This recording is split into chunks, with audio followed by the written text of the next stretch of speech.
우리 윤 목사님이 추천해준 함께 나누고 싶어하는 찬양인데요. 370장 내 평생에 가는 길이라는 찬양입니다. 이 찬송에 대한 작시자의 그런 배경, 어떻게 이 찬양이 작사가 되었는지 알면 더 은혜가 될 것 같아서 좀 나누고 싶은데, 많은 분들이 알고 있을 수도 있습니다. 혹시 모르는 분들은 한번 어떻게 이 찬송이 만들어졌는지, 작시되었는지 한번 생각해 보면 좋겠어요. 스타포드는 뉴욕에서 태어난 아주 부유한 변호사입니다. 그리고 모디 전도단의 재정 후원자 역할도 했고, 신앙이 독실한, 잘 믿는 그런 사람이었어요. 그런데 1871년에 시카고에 대화재가 일어나는 바람에 많은 재산을 잃었고, 또 1년 전 1870년에는 4살짜리 아들을 열병으로 먼저 하늘나라에 보내게 됩니다. 자, 이렇게 어려운 일들을 경험하고 나서 좀 가족이 전체가 좀 쉼이 필요했어요. 그래서 의사의 권유로 유럽 여행을 떠나기로 했어요. 마침 그때 영국에서 무디 목사가 인도하는 집회가 있어서 참석하여 돕고 위로를 받기 위해서 떠나기로 했습니다. 그런데 갑자기 떠나는 날 처리할 일들이 생겨서 아내와 어린 네 딸을 먼저 유럽행 배에 실어서 함께 가지 못하고 먼저 보냅니다. 1813년, 그러니까 배가 출발한 지 일주일 후에 11월 22일에 313명을 태운 배는 새벽 2시에 영국 범선 로크원이라는 배와 정면 충돌을 하는 사고를 당해요. 그래서 226명의 목숨을 앗아갔고 87명만 살아나게 되는데, 의식을 잃고 쓰러져 있던 스파포드의 부인 안나는 로크원의 선언에 의해서 구조됩니다. 그런데 내 딸 11살 안나의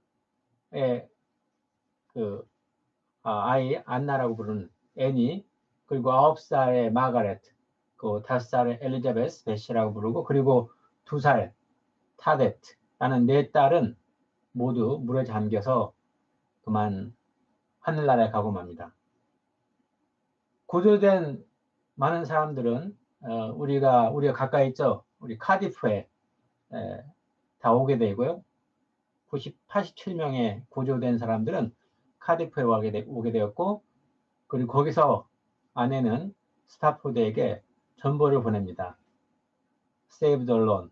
혼자 살아남았다고.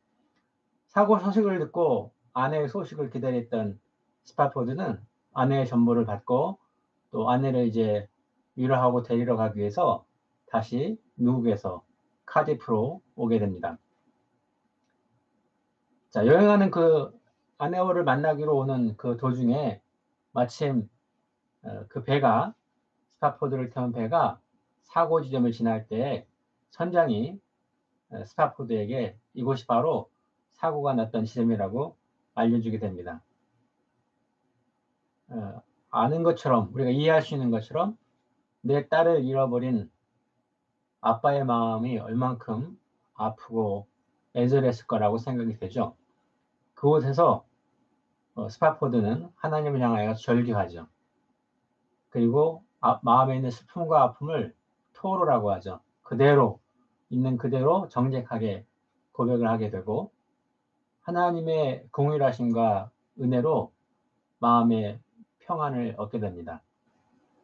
평안하냐라는 물음에 평안하다고 대답할 수 있는 힘을 얻게 되고, 그리고 그곳에서 시를 적어 내려갔던 찬송이 바로 이 찬양입니다.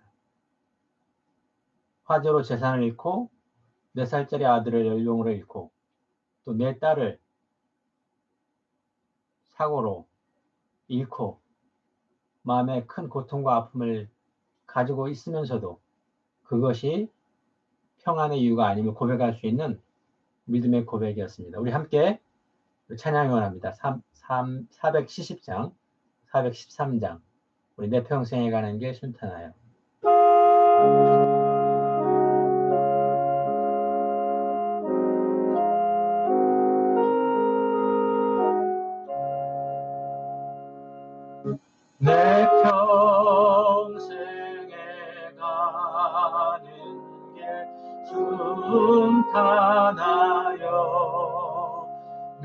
잔잔한 강 같은데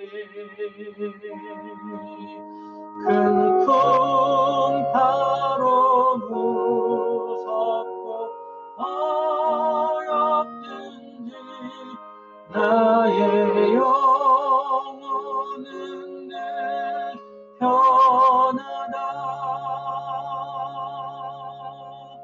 내 영혼 평안해. 내 영혼 평안해. 저마귀는 우리를 삼키려고 입 벌리고 달려와도 주 예수는 우리의 대장되니 끝내 싸워서 이기겠네. 내 영혼 평안해. 내 영혼 평안해. 내 지은 죄 주홍빛 같더라도 주 예수께 나르면 그 십자가 피로써 다시 쓰사 있는 보다 더 정하겠네. 내 영혼 평안해. 내 영혼 평안해.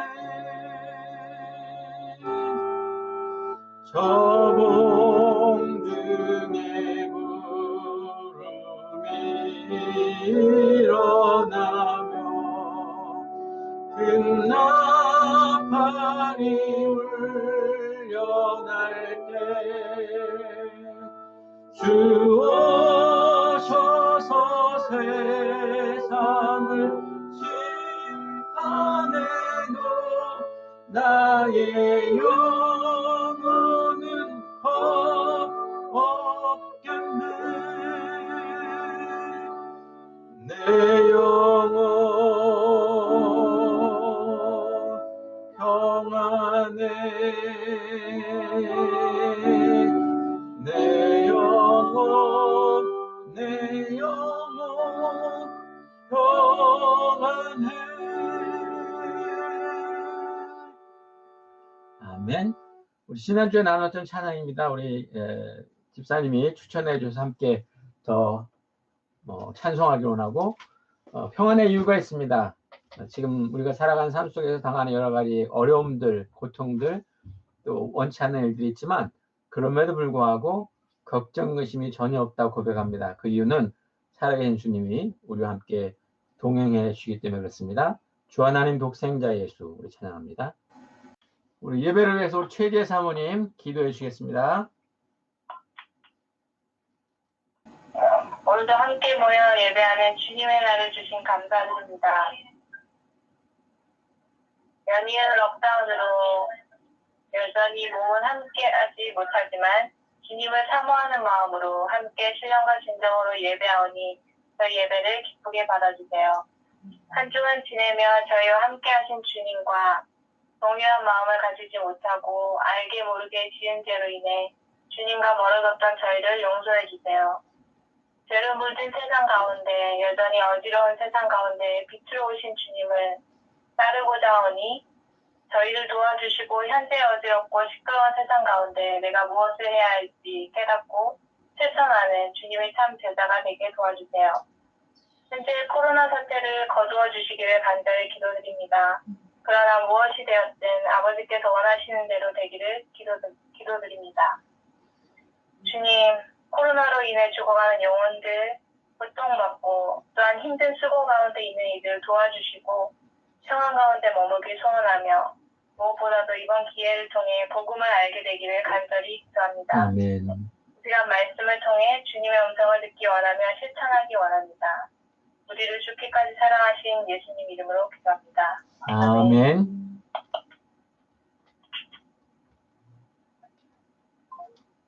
한 주간 동안 우리 삶 속에서 나누었던 은혜들을 나누는 시간입니다. 계속해서 함께 만나서 교제하지 못하지만 우리 단체 톡을 통해서 사는 이야기들을 나눠주셔서 감사하고 오히려 더 풍성하게 서로의 삶을 알 수 있는 시간인 것 같습니다. 계속해서 많은 교제 나눠주시고 하나님께서 위로하신 것, 책망하신 것, 권면하신 것, 뭐 어떤 모양이든 간에 하나님과 함께 주님과 함께 성령 하나님의 내주하심으로 살아가는 이야기들을 좀 나눠주셨으면 감사하겠습니다. 창세기 22장 1절에서 12절까지의 말씀을 우리 쉬운 성경 번역으로 함께 봉독하도록 하겠습니다. 우리 각 가정에서 한 목소리로 창세기 22장 1절에서 12절까지 말씀을 함께 봉독합니다. 이 일들이 있은 뒤에 하나님께서 아브라함의 믿음을 시험하셨습니다. 하나님께서 아브라함아 하고 부르시자 아브라함이 예, 제가 여기 있습니다 하고 대답했습니다. 여호와께서 말씀하셨습니다. 너는 사랑하는 아들 이삭을 데리고 모리아 땅으로 가거라. 내가 너에게 일러주는 산에서 내 아들을 잡아 태워드리는 제물인 번제물로 바쳐라. 아브라함은 아침 일찍 일어나 나귀의 안장을 얹었습니다. 아브라함은 태워드리는 제사인 번제의 장작을 준비한 다음에 이삭과 두 종을 데리고 길을 떠났습니다. 그들은 하나님께서 일러주신 곳으로 갔습니다. 3일째 되는 날 아브라함이 눈을 들어보니 멀리에 그곳이 보였습니다. 아브라함이 자기 종들에게 말했습니다. 나귀와 함께 이곳에 머물러 있어라. 내 아들과 나는 저쪽으로 가서 예배를 드리고 돌아오겠다. 아브라함은 태워드리는 제사인 번제에 쓸 장작을 자기 아들에게 지게 했습니다. 아브라함은 불과 칼을 챙긴 후 아들과 함께 걸어갔습니다. 이삭이 아브라함을 불렀습니다. 아버지, 아브라함이 왜 그러느냐 하고 대답했습니다. 불과 장작은 있는데 번제로 바칠 양은 어디에 있습니까? 하고 이삭이 물었습니다. 얘야, 하나님께서 번제로 바칠 양을 준비하실 것이다. 아브라함이 대답했습니다. 아브라함과 그 아들은 함께 길을 걸었습니다. 그들은 하나님께서 일러주신 곳에 이르렀습니다. 아브라함은 그곳에 제단을 쌓고 장작을 버려놓은 다음 자기 아들 이삭을 묶고 제단 장작 위에 올려놓았습니다. 그리고 나서 칼을 들어 자기 아들을 죽이려 했습니다. 그때 여호와의 천사가 하늘에서부터 그를 불렀습니다. 아브라함아, 아브라함아. 그러자 아브라함이 예, 제가 여기에 있습니다. 라고 대답했습니다. 천사가 말했습니다. 내 아들에게 손대지 마라. 아무 일도 그에게 하지 마라. 내가 하나밖에 없는 아들을 아낌없이 바치려 하는 것을 내가 보았으니 내가 하나님을 두려워하는 줄을 이제 내가 알았노라. 아멘. 우리 본문 말씀을 중심으로 해서 우리 윤정주 목사님께서 아브라함의 선택이라는 제목으로 말씀을 전해주시겠습니다. 우리 미리 영상을 보내주셔서요. 함께 말씀을 드리면서 은혜를 나누도록 하겠습니다. 오늘은 아브라함의 선택이라는 제목으로 하나님의 말씀을 여러분과 나누고자 합니다. 제가 약 2달 전에 설교할 때도 아브라함에 대해서 설교를 하였습니다. 지난번 설교는 아브라함의 믿음을 아이덴티티, 즉 정체성의 관점에서 살펴보았는데 오늘은 선택이라는 관점으로 살펴보고자 합니다. 지난번 설교에서 사람들이 어떤 정체성을 가지고 있느냐가 굉장히 중요하다고 했습니다. 특별히 신앙적 정체성은 인간의 정체성 가운데서도 가장 중요한 부분이라고 하였습니다. 신앙의 여정을 포함해서 인간의 이 땅에서의 여정은 나의 이야기, 즉 나의 서사, 나의 내러티브들이 모여서 이루어집니다. 이런 나의 이야기들이 모여서 나의 정체성을 형성합니다. 다시 말하면 내가 걸어온 삶의 여정이란 나의 이야기, 내러티브들이 모여서 구성되는 것이고, 오늘의 나는 바로 이전까지 내가 만들어온 나의 이야기, 내러티브에 의해서 형성되고 결정된다는 것입니다. 이것을 설명하기 위해서 제가 제 돌사진부터 지금까지 사진을 보여드렸었는데 기억나시죠? 한국인 남자로 태어나서 윤정주라는 이름을 가지게 된 나는 이러이러한 삶을 살았고 그 이야기들, 삶의 흔적들이 오늘의 저를 설명해주는 저의 정체성이라는 것입니다. 이 정체성에는 신앙 정체성도 포함되어 있습니다. 유치원 때부터 부모님을 따라 교회에 다녔던 제가 고등학교 1학년 때 예수님을 인격적으로 만나는 경험부터 지금까지 걸어왔던 인생의 수많은 선택의 순간에 하나님과 동행하며 혹은 하나님과 상관없이 결정하고 걸어왔던 그 이야기들, 내러티브들이 모여서 오늘의 저의 신앙적 정체성을 형성한 것이죠. 지난번 설교에서는 아브라함이 하나님과의 관계 속에서 일어났던 이야기들, 내러티브들을 살펴보면서 아브라함이 믿음의 조상, 하나님의 친구라는 신앙적 정체성을 가지게 되기까지의 과정을 살펴보았고, 이런 정체성을 가지는 것이 얼마나 중요한가를 생각해 보았습니다. 종교적으로는 어떠한 배경을 가지고 있습니까? 아브라함의 아버지는 데라인데 우상을 섬기는 자였습니다. 그러니 아브라함도 우상 숭배자였다고 단정 지어 말하기는 어렵지만 그랬을 가능성이 크다고 봅니다.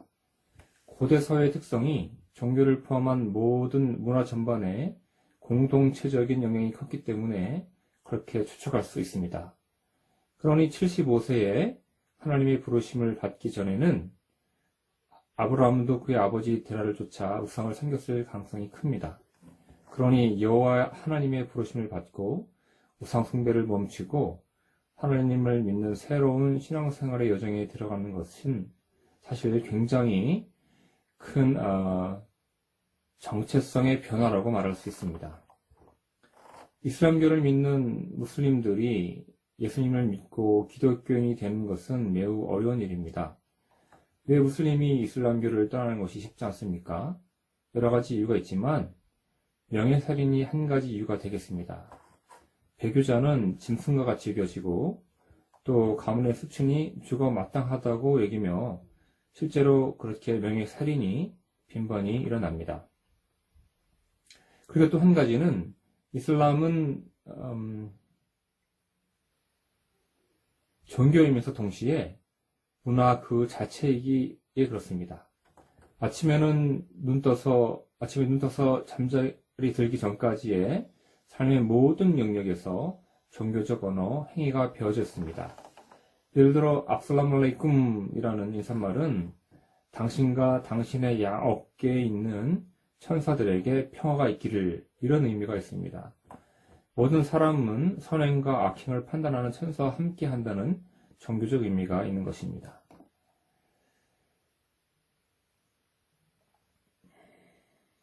내일 우리 집에서 점심 때 차 한잔 마실까 하고 물으면 인샬라라고 대답합니다. 알라께서 허락하시면 이라는 뜻입니다. 사실 알겠다는 말인데 알라께서 허락하지 않으면 안 된다는 뉘앙스가 깔려 있어서 내가 안 가면 알라의 뜻이 아닌 줄 알아라 라는 의미로 해석되어서 약속을 지키지 않을 때 핑계거리로 삼기도 합니다. 옆집에 아기가 태어나서 축하하러 가서 잘생겼다, 이쁘다고 말하면 안 됩니다. 그러면 시기한다고 생각해서 대신에 God bless you라는 비슷한 의미가 담겨져 있는 마샬라라는 말을 사용합니다. 이슬람을 떠난다는 것은 하나의 종교를 떠나거나 바꾼다는 의미 이상입니다. 나의 삶의 뿌리와 삶 전체를 부정하는 것, 나의 나됨, 나라는 정체성을 포기하는 것과 같은 것입니다. 무슬림이 기독교인의 신앙을 가진다는 것은 죽음을 각오하는 것 이상 문자 그대로 죽었다가 다시 살아나는 것과 같습니다.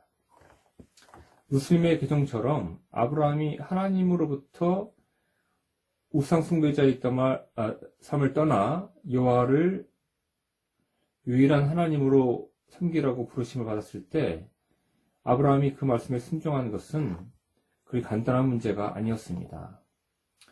75세까지 형성해왔던 정체성을 완전히 포기하라는 것과도 같았던 것입니다. 하나님께서도 아브라함에게 쉬운 요구를 한 것이 아닙니다. 살던 그곳에서 우상을 섬기는 것과 동시에 나 하나님도 같이 섬기라 라고 요구하신 것이 아니라 삶의 터전이 된 것을 떠나라고 요구하신 것입니다. 아브라함 당시에는 지금보다 훨씬 더 시족, 종족의 유대가 중요하던 시기였습니다. 시족 사회, 종족 중심의 사회는 운명 공동체였습니다. 주거 문제, 식량 공급 문제를 같이 해결해야 했고 혹시 모를 타종족의 공격을 같이 방어하고 대항해서 싸워야 하는 운명 공동체였습니다. 그런 곳을 떠난다는 것은 이전까지 종족 공동체가 같이 해결해야 했던 잠자리 문제, 먹는 문제를 해결해야 하고 신변의 안전 문제를 스스로 해결해야 한다는 것입니다. 즉, 죽음을 각오해야 하는 결단을 내리는 것이었습니다. 하나님은 그것을 요구하셨습니다. 아브라함은 선택의 기로에 놓였습니다. 자신의 삶의 원천인 하란을 떠나서 그냥 평생 살던 대로 편안하게 사느냐? 아니면 하나님의 부르심을 쫓아 하나님 한 분만 의지하고 그가 이끄시는 알지 못하는 그 미지의 땅으로 떠났느냐 하는 것이었습니다. 하나님의 요구를 간단하게 표현하면 무작정 나만 믿고 고향을 떠나라 하는 것이었습니다. 그리고 아브라함은 하나님을 신뢰하여 즉 믿음을 가지고 하나님을 따라 나섰습니다. 이 과정을 두 단계로 나눠보면 이렇습니다. 첫째, 하나님이 부르셨습니다. 이것이 가장 중요한 대목입니다. 하나님이 부르시지 않았다면 아브라함이 고향을 떠나 미지의 땅으로 떠나는 일이 생기지 않았을 것입니다. 둘째, 아브라함은 그 부르심을 거절하는 것과 그 부르심을 받아들이는 것, 이 두 옵션 가운데 하나를 선택하였습니다. 하나님을 선택하였습니다. 하나님의 부르심이 가장 본질적으로 중요하지만 아브라함이 선택으로 협응하지 않았다면, 반응하지 않았다면 이 일 또한 일어나지 않았을 것입니다. 한편 아브라함이 하나님의 부르심을 선택할 수 있었던 것은 아브라함에게 믿음이 있었기 때문에 가능한 일이었습니다. 즉 믿음이 바른 선택을 할 수 있도록 도왔습니다. 다시 말하면 아브라함이 하나님을 향한 믿음, 신뢰가 없었다면 하나님의 부르심을 선택하지 않고 살 곳 그곳에 그냥 남아있기로 그릇된 선택을 하였을 것이라는 것입니다. 하나님이 나타나셔서 아브라함을 부르시지 않았다면 하란에 남아야 하느냐 떠나야 하느냐의 선택의 문제가 생기지 않았을 것이라는 겁니다. 하나님의 부르심 때문에 선택의 문제가 생기게 되었고 그 선택의 문제에 있어서 믿음이 있었기 때문에 바른 선택을 할 수 있었던 것입니다. 믿음의 조상이라고 불리는 아브라함의 하나님을 신앙하는 이 믿음의 여정은 바로 선택의 여정이었습니다. 믿음을 가지고 바른 선택을 하느냐, 믿음이 없이 그릇된 선택을 하느냐에 따라서 바로 우리 성도들의 믿음의 여정이 달라진다는 것입니다. 아브라함의 이 첫 번째 선택은 참 설명하기 어려운 놀라운 믿음의 선택이었습니다. 무엇이 아브라함으로 하여금 그토록 놀라운 믿음을 발휘하게 하였느냐 하는 것에 대해 성경은 구체적으로 말하지 않고 있습니다. 하지만 분명한 것은 하나님께서 아브라함이 믿음을 발휘되어야 하는 선택의 기회를 주셨다 하는 사실입니다. 그러니 아브라함이 놀라운 믿음의 소유자였다는 사실보다 더 중요한 것은 그 믿음을 발휘할 수 있는 기회를 주신 하나님께 영광과 감사를 돌리는 것이 사실은 더 중요하다 하는 것입니다. 이것이 우리에게 주는 교훈이 있습니다. 우리는 우리의 믿음을 자랑할 수 없습니다. 이 믿음은 철저히 하나님께서 우리에게 주신 선물이라는 것입니다. 그러니 우리에게 하나님을 향한 믿음이 있다면 내가 잘나서 하나님을 믿는 것이 아니라 하나님께서 우리에게 믿음의 기회를 주신 것이니 그저 감사해야 할 것입니다. 그런데도 하나님은 우리의 믿음을 칭찬해 주시고 격려해 주십니다. 참 좋으신 하나님이십니다. 인생은 선택의 연속입니다. 사소한 것에서부터 중요한 의사결정까지 모두 다 선택해야 합니다. 이 선택과 선택의 결과가 우리의 이야기들을 이룹니다. 우리가 존재하는 시간과 공간은 마치 화폭과 같습니다. 시간과 공간이라는 시실과 날실로 이루어진 인생 이외에 각 개인의 삶의 이야기들이 정교하게 얽혀져 각자의 인생을 수놓게 됩니다. 하나님께서는 사소한 모든 결정까지 하나님께 물어보는 것을 원하시지는 않습니다. 아담과 하와가 에덴 동산에 있는 모든 과일을 마음껏 따먹는 것을 기뻐하신 하나님께서는 바나나를 먹을지 사과를 먹을지 먹기 전에 물어보고 먹으라고 하시지 않았습니다. 선악을 알게 하는 나무 열매는 먹지 말라고 하셨죠. 아침에 일어나 빵을 먹을지 밥을 먹을지 결정하는 것을 하나님께 기도하며 여쭤볼 필요는 없을 것 같습니다. 한편 거짓말을 할지 안 할지 하나님께 기도해서 응답받을 필요가 없습니다. 성경을 통해서 거짓말이 하나님께서 기뻐하지 않는다는 것을 알 수 있으니까요. 그러나 아침에 사과를 먹을지 바나나를 먹을지와 같은 사소한 문제나 성경에 명백하게 기록되어 있는 내용이 아닌 중요한 결정사항을 선택할 때는 매우 신중해야 합니다. 하나님께서 기뻐하실 결정인지 아닐지를 진지하게 고민하며 결정해야 하는 것입니다. 이때 필요한 것이 바로 믿음입니다.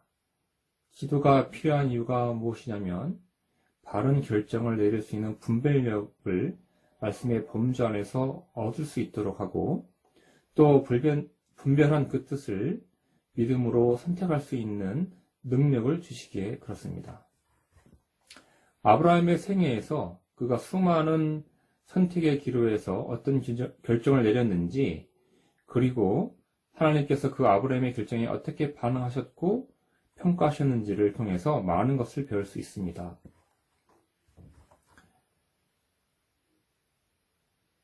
오늘 같이 봉독했던 말씀처럼 이삭을 바치라는 하나님의 명령에 아브라함은 믿음을 통해서 바른 선택을 하였습니다. 그의 믿음에 대해 히브리서 11장 17절에서 19절에 다음과 같이 기록되어 있습니다. 아브라함은 하나님께 시험을 받았을 때 믿음으로 이삭을 제물로 바쳤습니다. 그는 하나님께 약속을 받았는데도 아들을 바칠 준비를 한 것입니다. 하나님께서는 그에게 내가 내게 약속한 후손은 이삭을 통해 나올 것이다 라고 말씀하셨습니다. 아브라함은 하나님께서 죽은 사람도 살려주신다는 것을 믿었습니다. 아브라함은 이삭을 죽은 사람들 가운데서 다시 받은 것입니다. 쉽게 말하면 이삭을 통해서 후손을 잃게 하겠다는 약속을 하셨으니 이삭이 죽어도 하나님께서는 그 약속을 기억하시고 다시 살리실 것이라고 찰떡같이 믿었다는 것입니다. 그런데 여기에 우리가 한 가지 주목할 것은 하나님께서 이런 명령을 내린 것은 아브라함을 시험하기 위해서라고 합니다. 여기 시험은 템테이션이 아니고 테스트입니다. 유혹하여 넘어뜨리기 위해서가 아니라 실력을 보기 위한 그런 시험이라는 것입니다. 무엇을 테스트했냐 하면 아브라함이 진정 하나님을 경외하느냐, 다시 말해서 두려운 마음으로 하나님을 사랑하느냐를 테스트했다는 것입니다. 다시 말하면 하나님의 살아계심을 믿는다면, 그렇다면 하나님을 두려워할 것이고 하나님이 기뻐하시는 선택을 하게 된다는 것인데, 이것이 하나님을 믿는 사람들이 하나님에게 보여주는 사랑의 언어라 하는 것입니다. 여기에서 아브라함은 하나님을 경외함으로 믿음으로 바른 선택을 해서 합격 점수를 받습니다. 여기에 우리가 배워야 할 교훈이 있습니다. 하나님을 사랑하느냐 하지 않느냐는 믿음의 선택에 달려 있다는 것입니다. 사랑은 내적인 감정이기도 합니다. 동시에 이 사건에서 알 수 있듯이 이 사랑의 감정은 반드시 행동을 동반한다는 것입니다. 하나님께서 우리의 사랑을 테스트하실 때 반드시 우리의 선택을 통해서 바른 믿음을 가지고 있느냐 아니냐를 확인하는 과정을 통해 가진다 하시는 것입니다. 믿음은 하나님께서 우리에게 주사기로 주입하는 것이 아니라 선택의 상황을 주시고 그 선택의 상황에서 믿음의 선택을 하느냐 하지 않느냐로 판단하신다는 것입니다. 우리의 인생은 그러고 보면 하나님을 사랑하느냐 하지 않느냐를 테스트하는 리트머스 종이와도 같은 것입니다. 앞서 말씀드린 것처럼 우리의 인생은 끊임없는 선택의 연속이며 하나님이 기뻐하시는 선택과 기뻐하시지 않는 선택을 통해서 하나님을 향한 사랑을 달아보는 리트머스 시험지와 같다는 것입니다. 아브라함의 첫 선택과 모리아 산에서 이삭을 바치는 이 위대한 선택 사이에 수많은 선택의 순간이 있었습니다. 아브라함이 항상 바른 선택만을 하는 것은 아닙니다. 실수도 하였습니다. 아내 사라가 너무 아름다워서 자기보다 힘센 사람들이 자신을 죽이고 아내를 빼앗아갈까 두려워서 사라를 자신의 여동생이라고 2번이나 거짓말을 합니다. 좋으신 하나님은 아브라함의 불신앙을 책망하시기보다는 그를 보호하여 주시고 지켜주심으로 온전히 하나님을 신뢰할 수 있도록 격려해 주시고 용기를 북돋워 주십니다. 자신과 사라를 통해서 자신을 주시겠다는 하나님의 분명한 약속의 말씀을 믿지 못하고 첩 하갈을 취하여 이스마엘을 낳은 불신앙의 길을 선택하기도 합니다. 좋으신 하나님은 아브라함을 책망하시기보다는 아브라함의 아들인 이스마엘을 축복하십니다.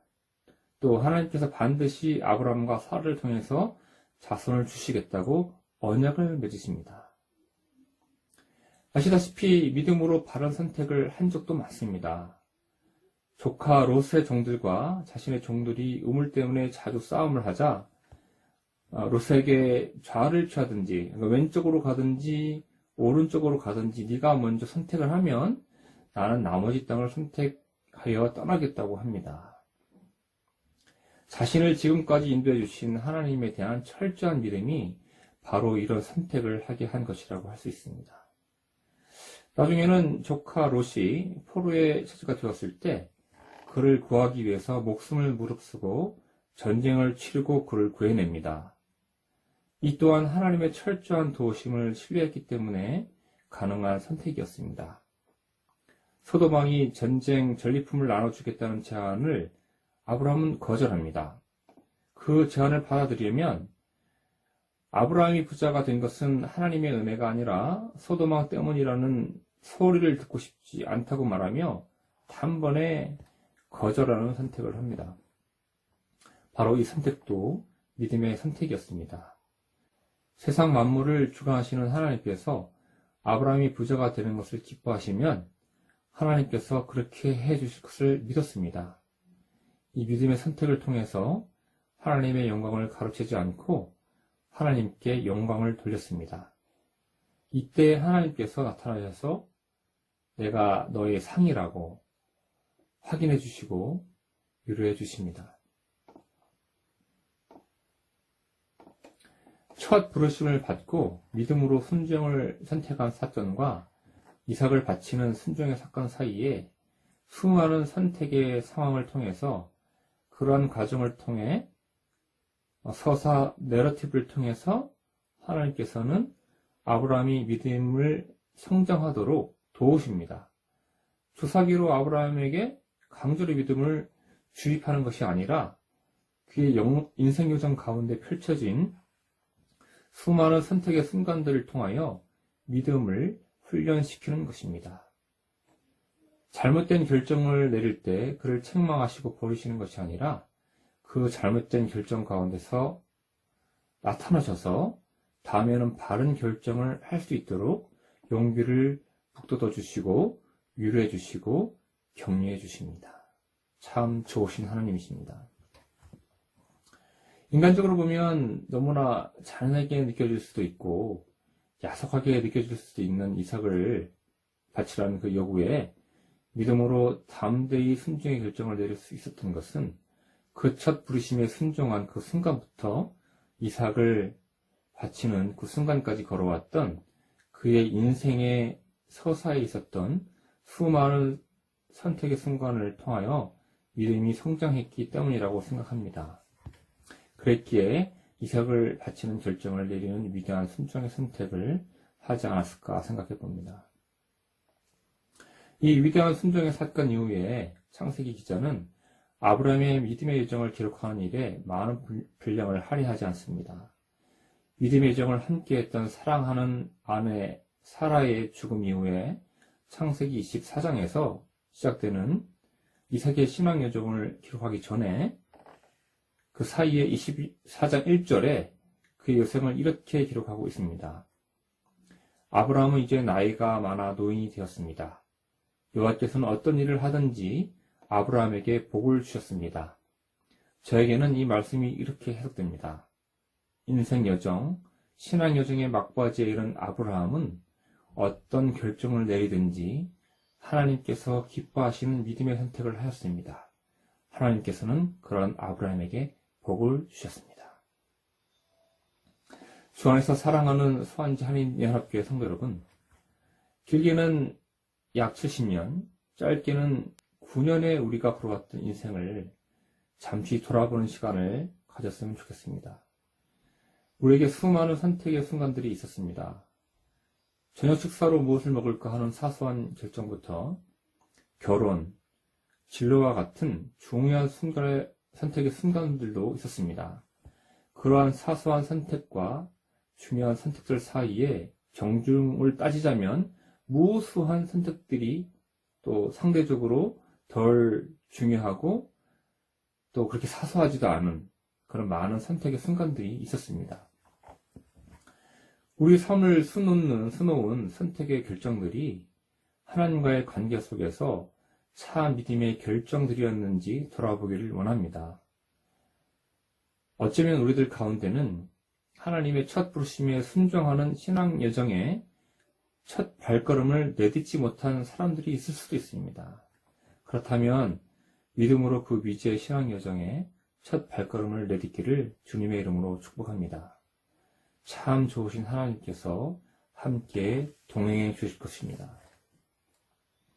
우리 가운데 지난 신앙 여정 가운데 잘못된 선택으로 인해서 우리 인생 화폭이 얼룩져 있는 분들도 있을 것입니다.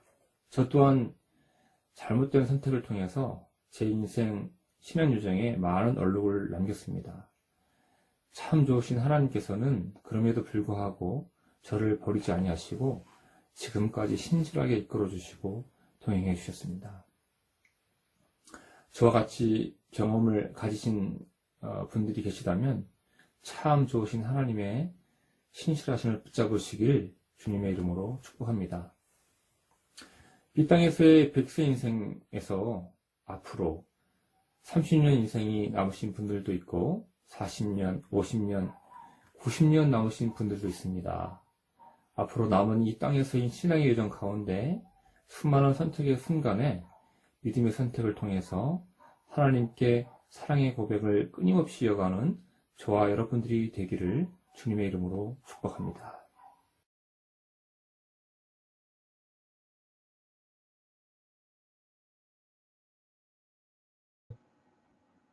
이제 마지막 기도로 우리 윤정유 목사님께서 축도하심으로 예배를 마치도록 하겠습니다. 우리 다 같이 기도하겠습니다.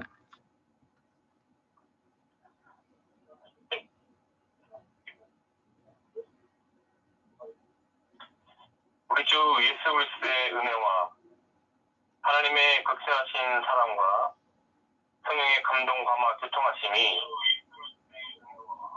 우리 인생 여정 가운데에서 믿음으로 오로지 하나님이 기뻐하시는 바른 선택을 내리기를 원하는 소환지 연합한인교회 모든 성도들 위해 지금부터 영원까지 함께하기를 축원하옵나이다. 아멘.